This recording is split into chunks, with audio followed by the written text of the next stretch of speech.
یہ سب سے دور والا ثریا ستارہ ہے۔ پیغمبر کی حدیث پہ غور کرنا، صلی اللہ علیہ وسلم فرمایا صحابی کم نجوم فبأیہم اقتدیتم اہتدیتم، میرے پیغمبر نے صحابہ کو نجوم فرمایا، ستارے فرمایا، ان میں ایک ستارہ آسمان والوں میں ثریا بھی ہے۔ پیغمبر کے صحابہ یہ ستارے ہیں تو دیکھ لیتے ہیں، نبی کے ستاروں میں دور والا ستارہ کون سا ہے؟ ابو طفیل عامر جوہنی ہے، 110 ہجری میں پیدا ہوا۔ جب ابو ہریرہ 30 سال کے تھے، آخری ستارے کے پاس جانے والا حضرت امام ابو حنیفہ ہے، وہ 110 ہجری میں جا رہے ہیں۔ ابو حنیفہ 80 ہجری میں پیدا ہوئے، امام ابو حنیفہ نے آخری ستارہ ابو طفیل عامر جوہنی کی 30 سالہ دور پایا ہے۔ کتنے سال کا؟ 30 سال کا۔ میں صرف یہ بات کہہ رہا تھا، میں بات سمیٹتا ہوں۔ نمبر 1 ہمارے نبی خاتم الانبیاء، نمبر 2 صحابی، نمبر 3 امام ابو حنیفہ۔ توجہ، 3 لفظ یاد رکھ لیں، میں پھر کسی جلسے میں اس کو تفصیل سے کر دوں گا۔ عقیدہ ذہن میں رکھ لیں، نبی معصوم ہے، بولیے بولیے، نبی صحابی محفوظ ہے، مجتہد معجور ہے۔ عقیدے یاد رکھیں، نبی معصوم ہے، صحابی محفوظ ہے، مجتہد معجور ہے، اجر سے معجور ہے۔ آپ یقین فرمائیں، میں کون سی باتیں عرض کروں، آپ کو تعجب ہوگا، میں ایسی باتیں باعث سٹیج پہ نہیں کرتا، نہیں ہوں نہیں ہوں، کتنا کھل کر میں کہہ رہا ہوں، اس غلط فہمی میں کبھی نہ رہنا۔ میں محقق نہیں ہوں، میں ناقل اور شارح ہوں، اپنے اکابر کی بات کہتا ہوں، انہی کو سمجھاتا ہوں۔ بھئی تحقیق تو تب کریں جب ہمارے پاس کوئی چیز موجود نہ ہو۔ بھئی میں آپ کے پاس مہمان بن کر آیا ہوں، جب آپ ہی 10 قسم کے کھانے مجھے بنا کر دے دیں تو مجھے ضرورت ہے کہ میں خواہ 11واں کھانا بنا کر 11ویں شروع کر دوں؟ نہیں سمجھے؟ ایک تو تمہارا ذوق نہیں ہے، تو میں کیسے سمجھائیں؟ بھئی آپ 10 کھانے پیش کریں تو میں 11واں کیوں بناؤں گا؟ جب ہمارے کعبے نے سب کچھ دیا ہے تو اب ہمیں مزید تحقیق کی کیا ضرورت پڑی ہے؟ جملے یاد رکھیں پھر بیان کر لیں۔ نبی معصوم ہے، صحابی اور مجتہد۔ معصوم ہونے کا معنی یہ ہے اللہ نبی سے گناہ ہونے دیتے نہیں۔ محفوظ ہونے کا معنی یہ ہے صحابی سے گناہ ہو جاتا ہے، اس کے نامہ اعمال میں رہنے دیتے نہیں۔ معجور کا معنی یہ ہے کہ مجتہد سے خطا ہو جاتی ہے، اس خطا پر بھی اس کو اجر ہی دیتے ہیں۔ نبی بولیے معصوم ہے، صحابی محفوظ ہے، مجتہد۔ معصوم کا معنی یہ نہیں کرنا کہ نبی گناہ کرتا نہیں ہے۔ معصوم کا معنی اللہ نبی سے گناہ ہونے دیتا نہیں ہے، لِنَصْرِفَ عَنْهُ السُّوءَ، ہم گناہ کو دور کر دیتے ہیں۔ صحابی محفوظ ہے، محفوظ کا معنی یہ نہیں ہے ان سے گناہ ہوتا نہیں، گناہ ہو جائے خدا نامہ اعمال میں رہنے دیتا نہیں ہے۔ مجتہد معجور ہے، اس کا معنی یہ نہیں خطا ہوتی نہیں، ہو جاتی ہے، اس خطا پر بھی خدا اجر ہی دیتا ہے۔ میں آخری بات کہتا ہوں، مدینہ منورہ میں مسجد نبوی میں میں بیٹھا ہوا تھا، ایک آدمی نے فون کیا، پرانی بات ہے، ملنا ہے، میں نے کہا جو کہاں؟ میں نے کہا فلان جگہ پہ بیٹھا ہوں، آئے، کہا جی یہاں کیوں بیٹھے ہیں؟ میں نے کہا توجہ، یہاں کیوں بیٹھے ہیں؟ میں نے کہا بتا دوں یا دکھا دوں؟ توجہ رکھنا، یہاں کیوں بیٹھے ہیں؟ میں نے کہا بتا دوں یا دکھا دوں؟ میں نے کہا بتاتے ہیں جس کا علمی ذوق ہو، اور دکھاتے ہر کسی کو ہے۔ میں نے کہا میں تجھے دکھا دیتا ہوں، آپ بھی جانا مدینہ منورہ میں جا کر دیکھنا، آپ کو پھر مزہ آئے گا۔ آپ مسجد نبوی میں جائیں اور مسجد نبوی میں کھڑے ہو کے، مثال کے طور پر یہ سامنے کعبہ ہے، ہم وہاں کھڑے ہیں جہاں ترکی حرم ختم ہوتا ہے، مسجد نبوی کا پرانا جو پرانی عمارت ہے، اور جہاں چھتریاں لگی ہے وہاں کھڑے ہو جائیں، آپ درمیان کا دروازہ دیکھیں، لکھا ہوگا ماشاء اللہ، دائیں جانب اللہ، بائیں جانب محمد، جب آپ کا منہ قبلہ کی طرف ہے، سامنے لکھا ہے ماشاء اللہ، درمیان میں دائیں طرف اللہ، بائیں طرف محمد صلی اللہ علیہ وسلم، دائیں طرف ابو بکر، بائیں طرف عمر، دائیں طرف عثمان، بائیں طرف علی، دائیں طرف عباس، بائیں طرف حسن، دائیں طرف ابو ہریرہ، بائیں طرف حسین۔ اب ذرا پیچھے دیکھیں، اب پیچھے آئیں، قبلہ ادھر ہو گیا، پیچھے دیکھیں، آپ روزہ کے سامنے پہلا ستون دیکھیں، وہاں لکھا ہوگا نعمان بن ثابت، کیا لکھے؟ نعمان بن ثابت، آگے مالک بن انس، آگے لکھا ہے احمد بن حنبل، آگے لکھا ہے محمد بن ادریس، وہاں اس ترتیب سے نام ہے۔ میں سمجھانا یہ چاہتا ہوں، میں نے کہا میں کیوں بیٹھوں، تو نے دیکھ لیا، میرا نظریہ یہ ہے، خدا نے علم و عمل دیا ہے اس روزے والے پیغمبر کو صلی اللہ علیہ وسلم، اس پیغمبر نے علم و عمل دیا ہے، ان صحابہ کو ان سے علم و عمل ملا ہے، میرے امام کو، اور اس سے ملا ہے، ہمیں اس سے ملا ہے۔ ہم یہاں بیٹھے اس لیے ہم خاتم الانبیاء کو مانتے ہیں اور تمام صحابہ کو مانتے ہیں، صحابہ کے بعد سارے مجتہدین کو مانتے ہیں، لیکن پہلا مجتہد ابو حنیفہ ہے، انہ اول من دون علم الشریعہ، وہ علم عمل دینے میں بھی پہلے ہے، اول متکلمیہم من الفقہاء و ارباب المذاہب، عقیدہ دینے میں بھی پہلے ہے، ابو حنیفہ نے عقیدہ دینے میں بھی پہل کی ہے، علم لکھ کر دینے میں بھی پہل کی ہے، عقیدے کو دیکھو تب بھی اول ہے، عمل کو دیکھو تب بھی اول ہے۔ میری آپ طلباء سے گزارش ہے، آپ الفقہ الاکبر پڑھا کریں۔ کیا پڑھا کریں؟ الفقہ الاکبر، امام ابو حنیفہ کی کتاب ہے رحمہ اللہ، الفقہ الاکبر۔ ہم عقائد پڑھتے ہیں لیکن اپنے امام کی کتاب نہیں پڑھتے۔ عجیب بات یہ ہے، امام ابو حنیفہ اول متکلم ہے اور امام ابو حنیفہ کی کتاب الفقہ الاکبر علم الکلام اور عقائد میں پہلی کتاب ہے۔ امام متکلم بھی اول ہے، ان کی کتاب عقیدے کی پہلی کتاب ہے، ہم کہلواتے بھی حنفی ہیں، تو ہمیں الفقہ الاکبر پڑھنی چاہیے کہ نہیں؟ بولو، پڑھنی چاہیے۔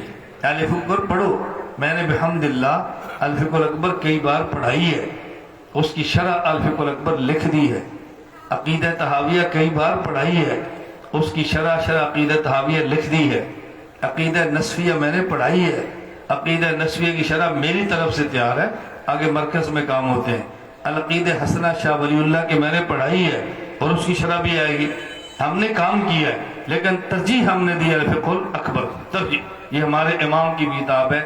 اللہ مجھے اور آپ سب کو رسول اکرم صلی اللہ علیہ وسلم، صحابہ کرام رضی اللہ عنہم اجمعین اور اپنے امام ابو حنیفہ رحمہ اللہ، اللہ ہمیں ان سے وابستہ رکھے اور ہمیں مسلک اہل سنت والجماعت احناف دیوبند پر اللہ ہمیں قائم اور دائم رکھے۔